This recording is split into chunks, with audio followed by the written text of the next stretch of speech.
This podcast is made possible by funding from True Patriot Love Foundation. If you've done it once, you've got this, you can do it again. Is it hard? Absolutely. And it's a lot to take in. And I think it's just the planning piece is really important. There's also a lot of other people going through this. If you get connected with the right people, it's really important and it can really help you from feeling isolated. The military lifestyle is all-encompassing. It's difficult, but rewarding. Dynamic. Very, very dynamic. Unpredictable. You are in the Canadian Armed Forces or a family member connected to the military. You know the lifestyle can be a challenge. Military lifestyle is always changing. In this podcast, we explore the world of deployments, postings, and transitions. This is the military lifestyle. Here's your host, John Shaboon. If you have a special needs child, a family member with extra needs, or an elderly parent needing care, you might be overwhelmed with information, processes, where to go first. Add in dealing with a relocation or a deployment into the mix. It can get complex, it can get challenging. So for many years, Colleen Cahoon helped families with diverse and special needs navigate that complexity, things like the medical system and the school system. A couple years ago, I was doing this video project and interviewing families on a variety of subjects. And I spoke to this one family about navigating systems. Yeah. It was amazing because I thought I was going to be interviewing a family to promote the Military Family Resource Center. And it turns out I was actually creating a video on Colleen Cahoon. And it felt like it was a video designed to, I don't know if your current employer watched that video, because this family gave a ringing endorsement to the work that you did at the MFRC when you did work here. And they were so passionate about, no, it's not the MFRC, it's Colleen. And so welcome, Colleen. Thank you. So you're now I had to write this down, Manager, Regional Services, Vancouver Island for the Alzheimer's Society of British Columbia. British Columbia, yeah. So congratulations on that. Thank you. If you were to paint a picture based on your experiences, describe some scenarios, situations, and I'm thinking in general terms that military families face when it comes to navigating systems. Well, I think for military families, they move so often that they're trying to navigate different systems on a regular basis that are very different. So if you move from Alberta to BC, for example, the systems that exist in BC and the reality of the services, meaning how you access the services, how long you wait, what you need for those services are different, so different than when you come to a province such as BC. And I think that is one of the biggest hurdles that is identified by Military Family Services, is trying to help level the playing field for families when they're moving from one place to another. And it doesn't need to be a family member with a special need. It can be a family who just has some health stuff that they need to figure out. And what you get in Ontario is different than what you get in Alberta, which is different than what you get in BC. So I think that's one of the biggest hurdles for our families to overcome, is trying to know what direction to go, what questions to ask, who to go for what, when. And can you give a few examples of some scenarios that they went through? What I'm thinking of is, I know that you've dealt with families with special needs children, and does it really come down to a relocation from province to province, or what other things have people found? Yeah, so relocation is one of those issues, and from province to province with navigating systems. It's not just relocation though. It could be completely not military lifestyle specific, or it can be tied into military lifestyle. So it could be a child has a diagnosis, a parent has a diagnosis, and our systems are complicated and they're hard to understand. So for families to know what that plan of action is when they're first starting to navigate those systems, and to know how to cross systems. Often you're dealing with, for example, maybe someone who does have a diagnosis of autism, but also has a mental health diagnosis, right? And so you're dealing with two different systems. One would be a child and youth special needs. The other would be child and youth mental health. And you have to cross those systems in order to get the full range of support that that child would need.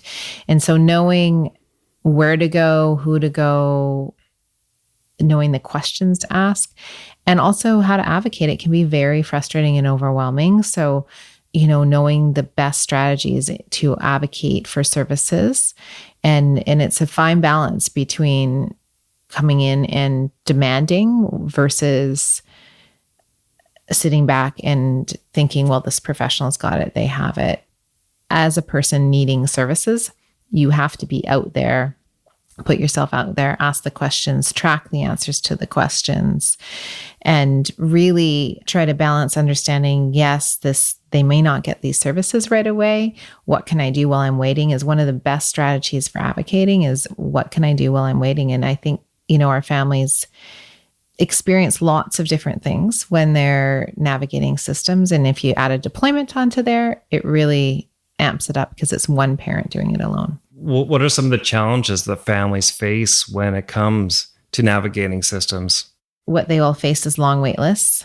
They'll face long wait lists, but they'll also face minimal supports. So minimal services sometimes. Often there's not a good comprehensive service that's going to address all of the needs for that family.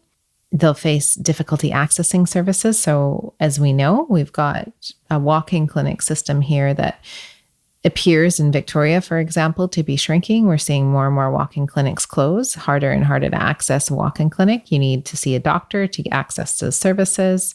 But if you don't have a doctor, it's a huge barrier to accessing services. Yeah, and having a doctor, doctor shortage, massive. Yeah. Doctor shortage. I don't understand why there's a doctor shortage. You think people would want to be doctors, and you think people would want to be doctors in our area, and yet we're running into a doctor shortage. For military families, especially if you're moving from province to province, like continuity of care. Yeah.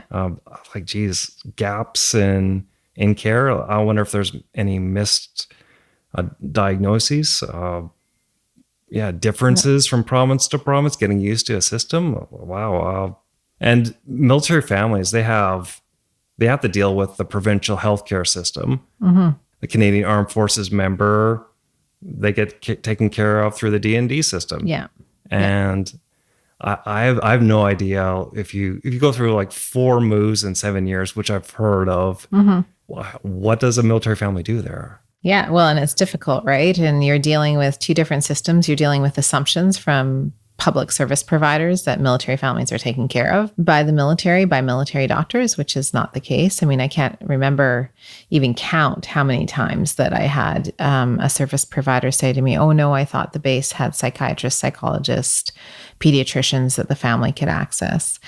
Those are huge barriers for military families. And so, yeah, I think it leaves lots of challenges and shows trying to find your way through that. And it's possible, and lots of people have done it. And really, it comes down to learning how to advocate in a good plan. So I think trying to get that set out for military families is really important. Do you find that most of the impacts are because of relocations? No, I would say relocation would be some of what I would deal with. Those are the ones that have the impact can be more significant sometimes, right? The impact for someone who had lived here and been in one location who wasn't relocating may not be as significant as someone moving because they're not starting all over. On the flip side, if you've navigated a system before, you do have some tools in your toolbox to navigate it. But often it would be families that I would see were families that maybe military lifestyle touched a little bit on what they were dealing with, but they had been here for years. They weren't experiencing a deployment. They just didn't know where to go, where to turn because the services were so limited. And there are benefits as a military family that you can access that often, making a creative plan to access those benefits, do that while you're waiting for services type of thing would work.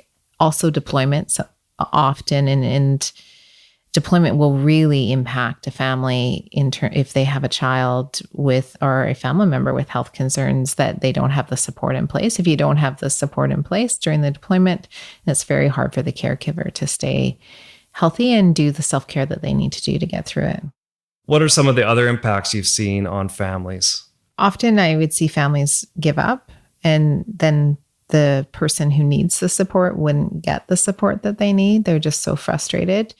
It does affect the family as a whole. When one family member is really struggling, it's hard for the family to function together. It can create a lot of stress within the family, especially if you're dealing with a deployment. I often see the caregiver starting to burn out and really struggling. So there are lots of effects if you don't know how to navigate a system on a family that could potentially be. So what do you recommend to families with diverse and special needs? Really sit down and develop a plan, especially if they're going through a move or they're trying to navigate a new system, to develop a plan of what's your first step? What is the first step? Just breaking it down into achievable chunks. If we think of, when we're doing business planning, we think of SMART goals and we talk about realistic, achievable. That's really what you want to break the plan down is to realistic steps that are achievable, that have a goal. And think about what the short term. So here's the short term. Here's what I'm going to do while I'm waiting to access maybe these longer term services. And really thinking it those two ways, that you have the short term. It might be a filler. It might be a gap filler. You might be paying privately for some things. What are some of the benefits out there that you can access if you're paying privately? And then trying to figure out what those long-term supports would be, and ask questions, ask everyone. I remember for myself, for example, when I had a family member and I was navigating systems, one of our best advocates was an occupational therapist and a speech pathologist who had absolutely nothing to do with me accessing services, but they knew how those services worked. Other parents know how those services work. Ask questions, reach out to people. You'll often find people who are in a similar situation who can give you tips, and then you figure out the best plan of action for your family. What are some things people can do to help self-advocate for themselves? And how can people advocate for themselves and for their family? Yeah, so I think it's important to focus on what you're trying to achieve. So for example, if your child is not able to be accommodated with an education setting because their behavior is, they struggle to regulate their behavior in an education class, like in a classroom. What are you hoping to achieve at the end of the day? Are you hoping to achieve that the school, no matter what, has that child in that classroom? Are you hoping to achieve that your child has access to quality education? And so you need to focus on that, what you're hoping to achieve, because the way you think while you're advocating for services that you might get that in place might actually not be how it happens, and how it happens might actually be much better. It's really important to focus on, what do I want at the end of the day? What am I looking for? And then one thing I always say to people is work with the service providers. Yes, you may need to stand strong on a point. You need to say, I really want the best for my child. I want their needs to be met, my parent, whoever it is. And I need these things to happen. And how can we work together to make that happen? And that's really important, is asking that service provider, how can we work together to get this person's needs met? So it's interesting, when I first looked at this issue, a lot of the research focuses on postings, relocations. But I guess when you get that first diagnosis, you're not dealing with a relocation or a posting. You're just dealing with the news, right? This is the new reality. And for a military family to experience that challenge, obviously the lifestyle is a challenge, but then you have this added responsibility. I don't know. That's not really a question or anything. Yeah. But what's your take on that? Well, I think, it can be military related and it can not be military related. And every transition. And I'll use some, I've had to navigate lots of systems for family members over the years, right? And it doesn't stop. It doesn't stop, once you have a diagnosis, you navigate the systems and you've got your services in place, you're done. Each transition, and the transition may be a move, but it could be a child going from middle school to high school. It could be a child going from high school to university or one university to another. It could be that you're caring from your parent and they're moving from assisted living into long-term care.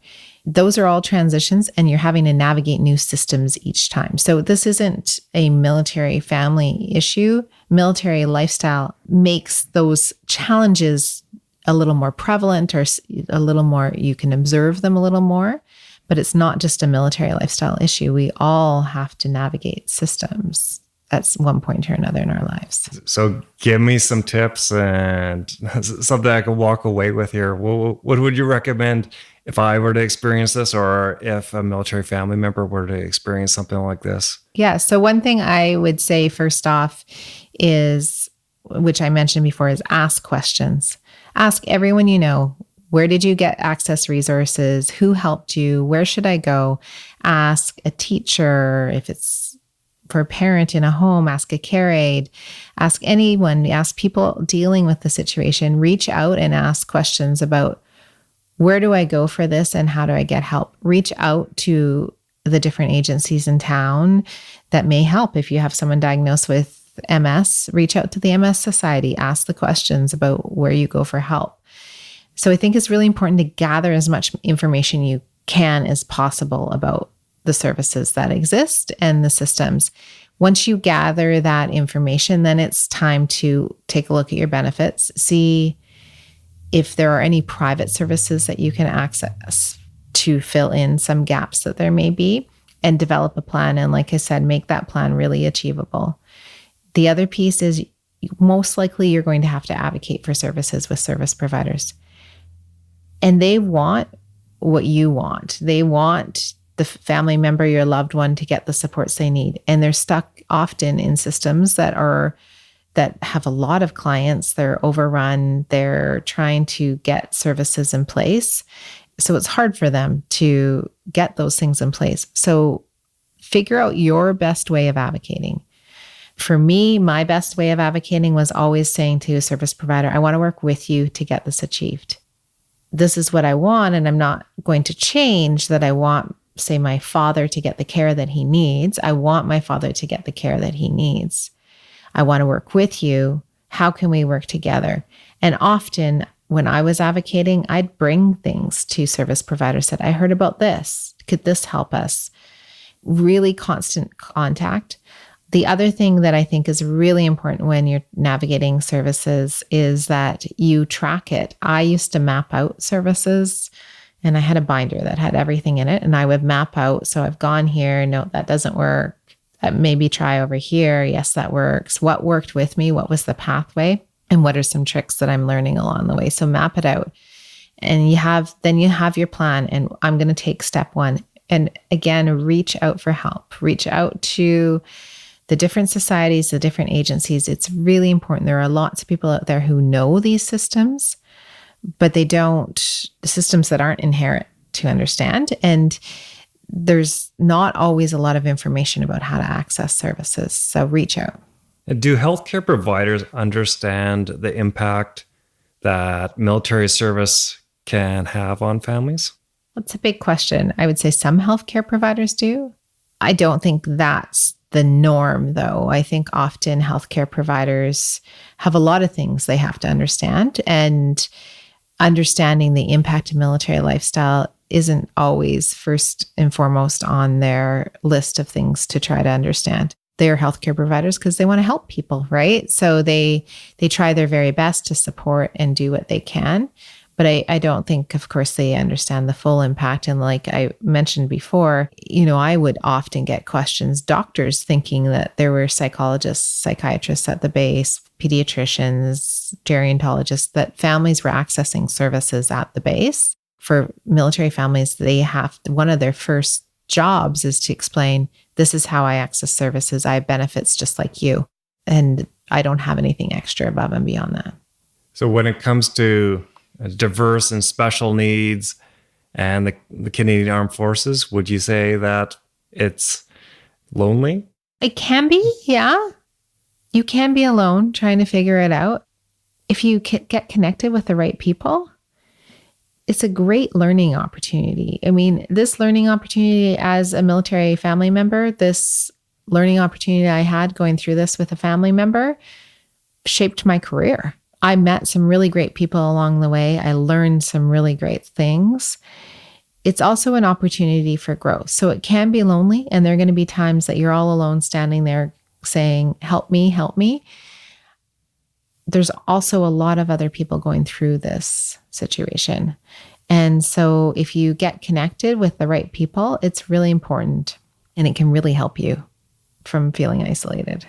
I was thinking mainly of relocations when I first thought of this. I thought, wow, you think about accessing family doctors, trying to access specialists, transferring records from province to province, doctor to doctor. There'd be gaps in care for special needs kids, delays in like interventions or diagnoses. There could be losses, gains of services, depending on where you get posted, language barriers. Being unaware of services available. Geez, I'm sure it can be stressful and frustrating to relocate. There's career implications on the parents and missing out on the routine parts of seeing your family physician. Things like vaccinations, examinations are huge. Each posting could be a new system, but I think when you're just dealing with the issue, wow, that must be overwhelming for people. Yeah, I think it can be. And then it could potentially be even overwhelming when you have to make the move again. Yeah. Well, you're starting all over each time, right? It's also what I would talk with families about. It's how you frame it for yourself too. So it is overwhelming. There's lots going on. And we don't always like to grow through these things, but we do. And this is also an opportunity for growth. Military families are strong and they can get through tons of transitions. And so knowing that with yourself is that I'm strong, I've got this. It might be scary. I might not know where to go. There might be so much going on. I feel overwhelmed. It's really important to just go back to I'm strong and I can do this, and then break it down. Just lay out your plan chunk by chunk, go through it. What is your first priority? And I would say first priority often would be family doctor, right? Check out your benefits. What can your benefits help while you're waiting for services? What are the services like in the province? Start to call before you move if you're moving. Those things are really important to help families. And one of the most impactful things of this job to me was that I remember one incident in particular. I had a family come to me after and they said, I'm just so grateful because through this experience and because I reached out, I learned how to navigate systems. So next time I do it, it's not going to be the same. It's going to be really different, but I at least know where to start and how to start asking the questions and how to advocate for my child. And I think that's so, such a true statement is how,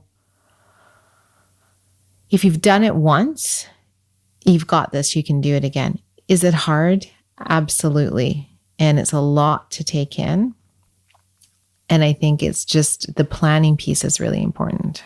Often we look at navigating systems as really difficult, and it is. And I think it's acknowledging that it's difficult, right? And acknowledging for families, because I think our families will feel that people don't quite get it. So acknowledging that it's difficult and then finding your way through it is just so important. Well, thank you very much for coming. Okay, thank you. So your local military family resource center might be able to assist navigating these systems. Visit cafconnection.ca to find your closest MFRC location. Thank you for listening to this episode of The Military Lifestyle. To learn more about this episode and to check out our other resources like the deployment app, go to esquimaltmfrc.com. A special thanks to True Patriot Love Foundation for funding Season 1 of this podcast. And to Organized Sound Productions for bringing our idea to life. Please share this podcast with your military family or with someone living the lifestyle. Subscribe to the Military Lifestyle on your favorite podcast app. Your support is greatly appreciated. Thank you for listening.